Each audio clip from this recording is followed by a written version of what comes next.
안녕하세요, 사랑하는 성도 여러분. 드디어 말라기 마지막 날, 마지막 강의 8주차 날이 되었습니다. 여러분 지금까지 부족한 강의 잘 따라와 주셔서 너무 감사하고요. 말라기 말씀을 통해서 특별히 하나님의 마음, 당시 이스라엘 백성들을 향했던 그 하나님의 마음이 어떠했는지를 우리가 살펴보면서 특별히 우리 자신 또 우리의 예배, 우리의 삶을 다시 하나님 앞에 점검해보는 귀한 시간이 되었을 줄 믿습니다. 여러분 오늘 마지막 시간인데 마지막 시간을 좀 1주차부터 지금까지 왔던 그 강의들을 좀 정리해보면서 강의를 마무리하려고 합니다. 여러분 우리가 이와 같은 계획으로 8주까지 달려왔는데요. 1주차 때는 말라기의 구조 그리고 또한 그때 당시에 어떤 상황이었는지를 살펴봤었죠. 그리고 2주차부터 7주차까지는 논쟁 하나씩을 살펴봤었고 오늘 이제 마지막 정리하는 8주차 강의에 이르렀습니다. 천천히 이 오늘 마지막 시간을 좀 보내면 좋을 것 같은데요. 강의를 좀 되돌아본다면 이 말라기라는 책이 구약의 마지막 성경이었지 않습니까? 구약의 마지막 시대의 마지막 위치에 있는 이 성경책. 그런데 의미적으로 봤을 때 이 말라기 선지자가 활동하고 난 뒤에 하나님께서는 약 430년 동안이나 이스라엘 백성들을 떠나 계셨던 것을 말씀드렸었습니다. 왜 그랬을까 생각해 보면 그때 당시에 하나님의 마음이 얼마나 아프셨으면 그런 침묵의 시간을 보내셨을까? 참 우리로서는 의아하기도 하고 궁금했던 질문이었는데 그때 당시의 상황을 살펴보면 충분히 하나님께서 그러실 만한 했구나라는 것을 우리는 논쟁들을 통해서 우리는 알 수 있게 되었죠. 당시 이스라엘 백성들은 바벨론이라는 나라에 포로로 잡혀가서 70년 동안이나 포로 생활을 하다가 이제 본국 이스라엘로 돌아오게 되죠.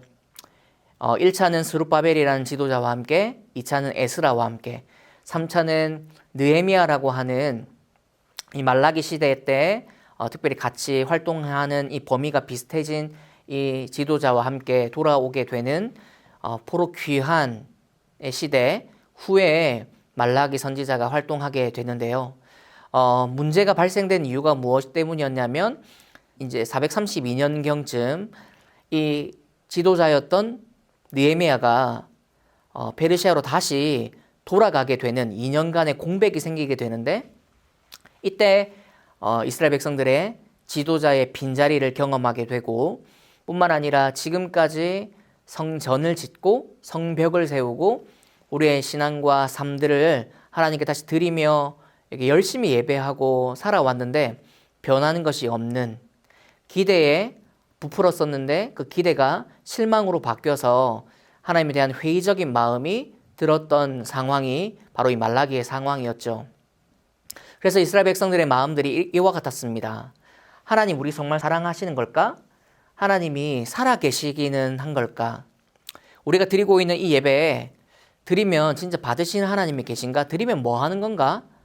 11조와 봉헌물은 꼭 해야 되는 건가? 과연 이거 우리도 먹기 살기 힘든데 정말 이렇게 해야 되는 건가? 율법과 정결을 꼭 지켜야만 하는 걸까? 이런 수많은 질문들이 이스라엘 백성들 가운데에 생길 수밖에 없었던 상황이었던 것이죠. 그래서 논쟁이 시작되었지 않습니까? 여러분 첫 번째 논쟁이었던 사랑 논쟁 기억하고 계시죠?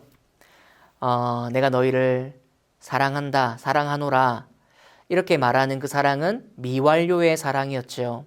끝나지 않고 지속적으로 너희들이 이렇게 나를 폄훼하고 또 완악한 말로 대적하고 내 말을 듣지 않는 그런 완악한 백성들이지만 그럼에도 불구하고 너희를 향한 나의 사랑은 지금까지 변하지 않았다. 지속되고 있다.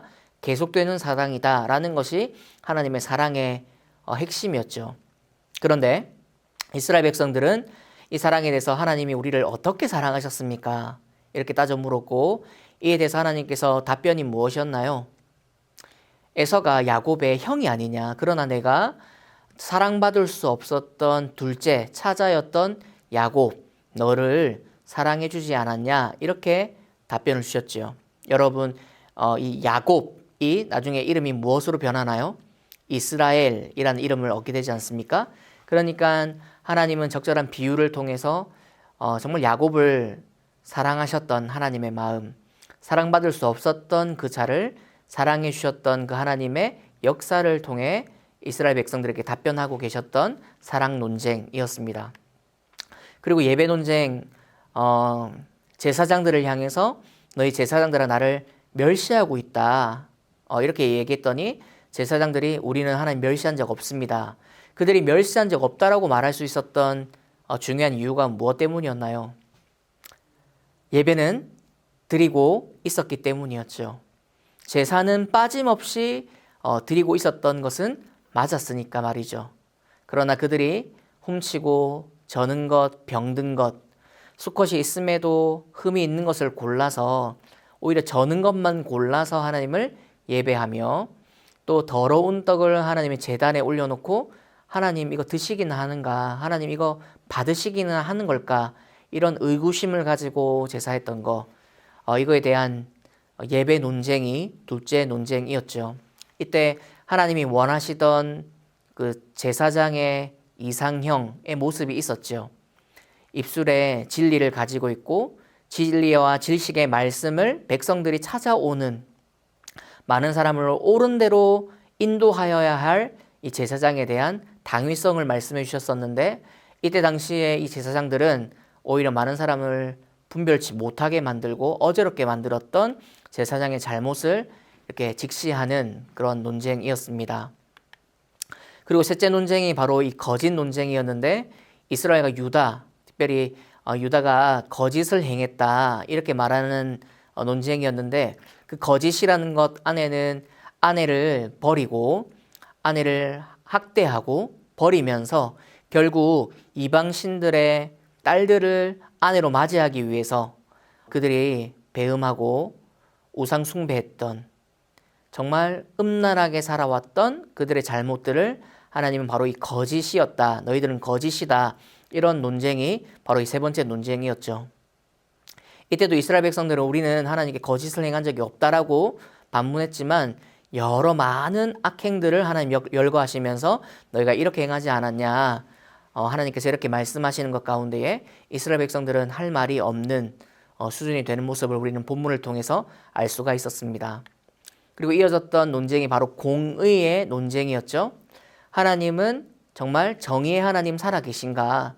정의의 하나님, 공의의 하나님 살아계시기는 한 걸까? 이런 것으로 하나님을 이렇게 폄훼했던 이스라엘 백성들에게 나 정의의 하나님 살아있다라는 것을 말씀을 통해서 그들에게 보여주셨던 하나님의 말씀이 있었죠. 여러분 그러니까 지금까지 사랑 논쟁, 예배 논쟁, 거짓 논쟁, 공의 논쟁 살펴보면서 점점 하나님은 이스라엘 백성들에 대한 마음이 어려워져만 갔을 거라는 생각이 들지 않으시는가요? 사랑한다 말해도 하나님 우리를 어떻게 사랑하셨습니까? 하나님이 너희가 나를 멸시하고 있다 이렇게 말하면 하나님 우리가 잘못한 것을 시인하고 인정하며 바로 고쳐야 할 텐데도 우리가 하나님을 멸시한 적이 없다라고 말하고 있는 이스라엘 백성들의 현 주소를 바라보면 하나님 마음이 얼마나 아팠을까 정말 쉽지 않은 마음이셨겠다라는 것을 우리는 생각해 볼 수가 있는 것이죠. 그런데 결국 이렇게 말하는데도 하나님께 이스라엘 백성들은 돌아오지 않죠. 그래서 다섯 번째 논쟁이 바로 돌아오라. 너희가 나에게 돌아오면 나도 너에게 돌아갈 것이고 너희가 돌아오지 않으면 너희가 너희를 이렇게 저주하고 칠 것이다. 이렇게 말씀하시는 본문을 마주하게 되죠. 바로 회개 논쟁이었습니다. 그런데 이 회개 논쟁을 통해서 우리가 알 수 있었던 것이 무엇이냐면 돌아오라고 말씀하시는 하나님 앞에 우리가 어떻게 해야 돌아가겠습니까? 마치 방법을 몰라 묻고 있는 백성의 말 같았지만 결국 이스라엘 백성들의 마음은 우리가 하나님을 떠난 적이 없는데 우리가 하나님을 벗어난 적이 없고 예배 드릴 거 다 드렸고 해야 될 거 다 했는데 형식은 다 지켰는데 우리에게 무슨 말씀하시는 거냐라고 따져 묻는 이스라엘 백성들의 모습이었다는 것 우리 기억할 수가 있습니다. 이에 대해서 하나님이 예시를 든 것이 무엇이었죠? 11조와 봉헌물이었습니다. 이스라엘 백성들의 제사가 그렇게 드려질 수 있었던 이유가 저는 것, 병든 것, 훔친 것, 수컷이 아닌 것임에도 불구하고 흠이 있는 것을 수컷이 있음에도 불구하고 흠이 있는 걸 골라 찾아와서 제사를 드리려고 했던 그 백성들을 용인했던 이 담당자들과 제사장들 왜 그랬을까요? 결국 그 11조와 봉헌물이 없이는 이 제사장들이 레위 지파가 먹을 수 있는 것이 또 살아가는 데 필요한 영위할 수 있는 것이 없어지기 때문이었습니다. 이렇게라도 해야만 레위 지파와 제사장들이 살아갈 수 있었기 때문에 이 정도의 재물이라 하더라도 예배를 용인해주자, 허락해주자 이렇게 암암리에 예배를 드리고 있었던 그들의 과거의 역사, 그 제사를 보며 하나님은 성전문을 닫아주면 좋겠다. 누군가가 저 성전문을 닫아서 차라리 제사를 안 드리면 그게 더 낫겠다라고 말씀하시는 것이 바로 둘째 제사 논쟁 가운데의 하나님의 말씀이었죠. 여러분 기억나시죠? 이렇게 하나님 마음을 아프게 했던 백성들이 결국 마지막 논쟁에 가보면 말로서도 하나님을 되게 어렵게 하고 대적하고 있는 모습을 볼 수가 있습니다. 너희가 완악한 말로 나를 대적했다라고 말씀하시는 하나님 앞에 우리가 무슨 말로 하나님을 대적했습니까? 이렇게 따져 묻는 백성들에게 하나님은 하나님을 섬기는 것이 헛되다고 너희 말하지 않았냐? 뿐만 아니라 명령을 지키고 슬프게 행하는 제사 무슨 유익이 있냐? 교만한 자, 악을 행하는 자, 하나님을 시험하는 자가 오히려 더 복되고 형통하고 잘 되더라. 이런 말 하는 거 내가 다 들었다. 이렇게 말씀하시는 하나님을 보았죠.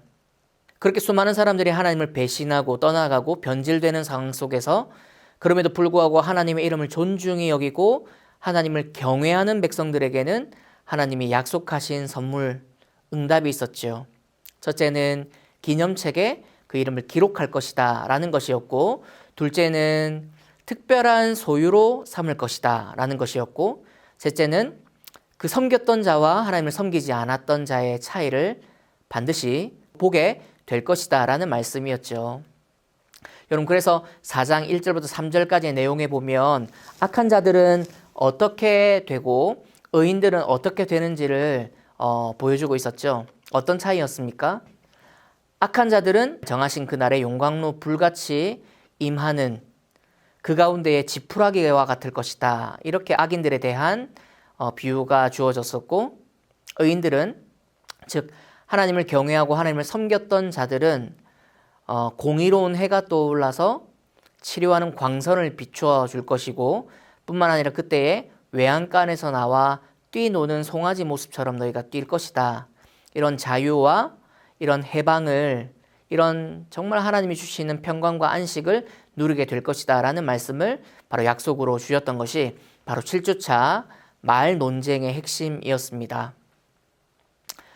사랑하는 성도 여러분, 이렇게 간단하게 1주차부터 7주차까지의 내용을 좀 점검해 봤었는데요. 오늘 마지막 결론부인 4장 4절부터 6절까지는 사실 우리가 생각해 볼 만한 귀한 주제거리가 한 가지 있습니다. 그건 뭐냐면 바로 말라기라는 선지자를 통해서 하나님께서는 어떤 말씀을 하고자 하시는 걸까?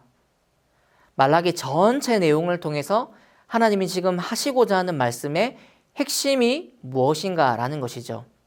여러분, 그게 뭘까요? 그게 바로 4장 4절에서 6절까지 마지막 본문이 이를 대답해주고 있습니다. 요약해 본다면 이것이 바로 말라기의 결론이 되겠고, 또 하나는 구약의 마지막 책이니 구약의 결론이라 할 수도 있겠지요. 그러면 4장 4절 한번 읽어볼까요? 너희는 내가 호렙에서 온 이스라엘을 위하여 내 종 모세에게 명령한 법, 곧 율례와 법도를 기억하라, 이렇게 말씀하고 있습니다. 그러니까 법을 떠나 있는 백성들에게 하나님의 법 가운데로 다시 들어와 너희가 행복하게 살 수 있는 방편으로 내가 제정해 놓은 율법이라는 것, 율례와 법도를 하나님 나라 백성으로 꼭 지켜야 될 이런 규칙들을 너희가 반드시 기억하고 지켜라. 이 말씀을 지금 하나님께서 첫 번째로 주고 계시죠. 당연한 이치이죠. 말씀을 떠나 모든 것을 자기 마음대로 소견대로 떠나 살고 있는 백성들에게 율례와 법도를 기억해서 내 나라의 법칙의 삶으로 하나님의 아들과 딸들로서의 삶을 살아달라라는 것이 첫 번째 하나님의 요청이었고요. 두 번째가 뭐냐면 바로 보라 여호와의 크고 두려운 날이 이르기 전에 내가 선지자 엘리야를 너희에게로 보낼 것이다. 이게 하나님의 결론이에요. 선지자 엘리야를 보낼 것이다. 그러니까 이것으로 끝나는 것이 아니라 말라기의 말씀을 통해서 그래도 아직 돌아오지 않는 백성들을 하나님께서 그냥 내버려 두지 않으시고 결국 그들을 돌이키기 위해서 선지자 엘리야를 보낼 것이다. 우리가 일전에 살펴봤던 언약의 사자 그리고 내 사자로 표현되고 있는 이와 같은 표현들이 볼 때 이 선지자 엘리야는 바로 세례 요한을 뜻합니다. 왜냐하면 이어지는 6절을 보게 되면 선지자 엘리야가 와서 하는 사역이 이와 같다는 것이죠. 그가 아버지의 마음을 자녀에게로 돌이키게 하고 자녀들의 마음을 그들의 아버지에게로 돌이키게 하리라. 돌이키지 아니하면 두렵건대 내가 와서 저주로 그 땅을 칠까 하노라 하시니라. 여러분 말라기는 이렇게 끝이 납니다. 여러분 근데 제가 생각을 해보면 선지자 엘리야를 통해서 하나님께서 지금 하고자 하시는 일이 뭐예요? 결국 자녀들의 마음을 아비에게로, 아비의 마음을 자녀에게로, 마치 회개 논쟁 가운데서 너희가 돌아와라. 내가 너에게 돌아갈게. 이렇게 말씀하고 있는 하나님의 마음이 계속해서 등장하고 있는 것을 우리는 볼 수가 있죠. 하나님 아버지의 마음이 이와 같다라는 것이에요. 너희가 돌아와라. 돌아오면 나도 너에게 돌아갈게. 이와 같이 내가 선지자 엘리야를 보내서 너희들 마음을 아버지에게로, 아버지의 마음을 자녀에게로 돌이키는 이 사역을 꼭 할 텐데 너희가 이때 기억하고 돌아오면 좋겠다. 나를 기억하고 내 말씀을 기억하고 지키면 좋겠다. 이것이 바로 말라기와 구약의 결론이에요. 여러분 마지막에 제가 이 말라기 공부를 하면서 왜 울컥울컥 했었냐면 바로 그 땅을 칠까 하노라 라는 구절 때문이었습니다. 우리였다면 저였다면 이 정도 했으면 너희들은 정말 답이 없는 백성들이구나. 싹 모조리 쓸어버리고 멸절하고 진노한 다음 새롭게 시작할 수 있는 하나님께서 이와 같이 하나님을 무시하고 완악한 말로 대적하고 하나님을 멸시하고 천대하고 있는 이 백성들에게 너희 돌아와라.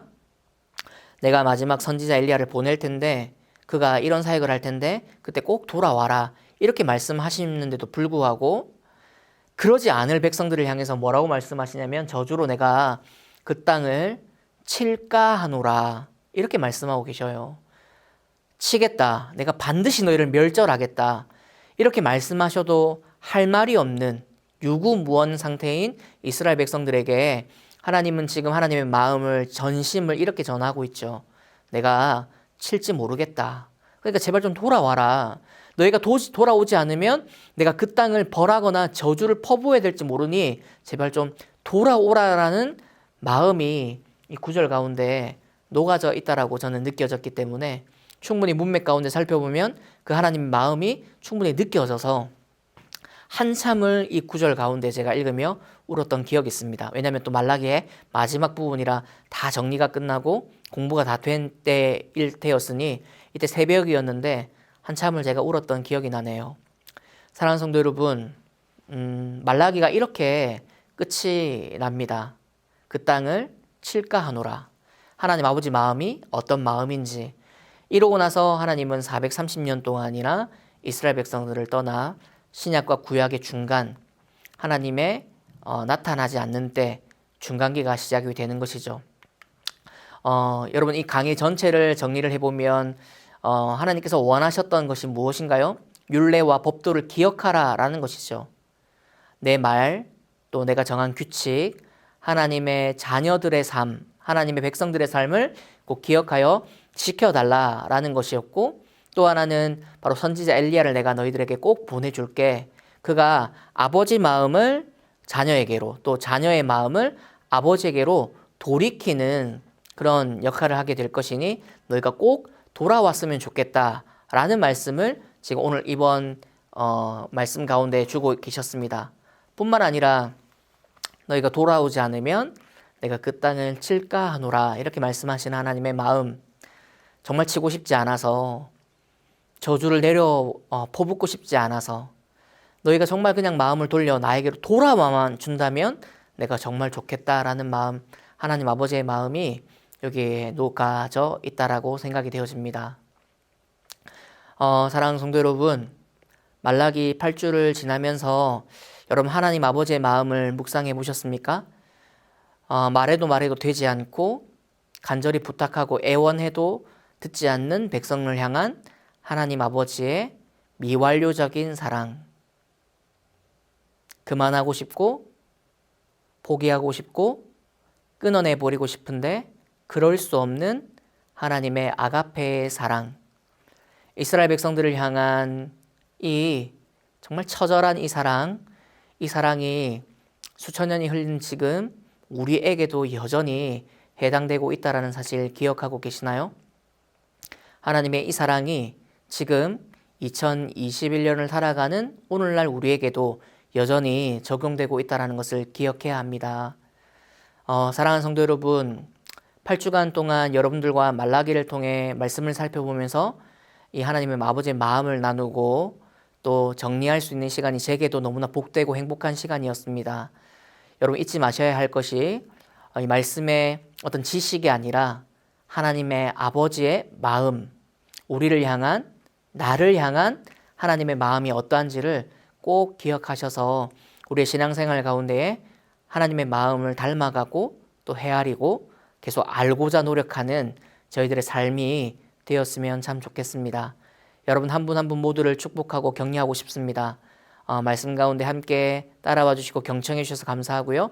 말라기에 주신 특별한 은혜가 여러분들 삶 가운데 가정 속에 자녀들 속에도 퍼져 넘치기를 예수님 이름으로 축복합니다. 감사합니다.